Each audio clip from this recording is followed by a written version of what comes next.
હોવા છતાં એમનામાં કોઠાસૂઝ હતી. અને કોઠાસૂઝ એ હતી કે એક વખત અમે એમના ક્વાર્ટર ઉપર બેઠા અને અમને વાત કરી કે બેન, જ્યાં સુધી આપણા સમાજમાં શિક્ષણ નહીં આવે અને જ્યાં સુધી આપણો સમાજ વટવતનની વ્યસન નહીં છોડે ત્યાં સુધી એકલા રાજકારણથી સમાજનું ભલું થવાનું નથી.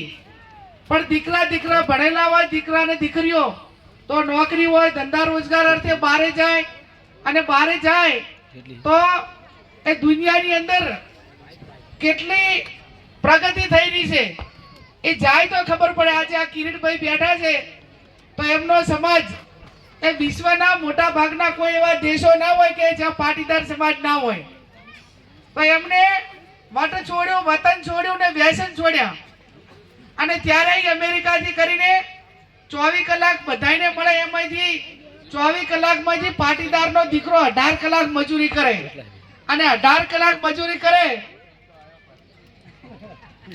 એ તો પૈસા એટલે થોડુંક બચતમાં કિરીટભાઈ કે ચક વ્યસન તો વળી પાછા મળતા ત્યાં પણ કમાય અને એમાંથી નાના મોટા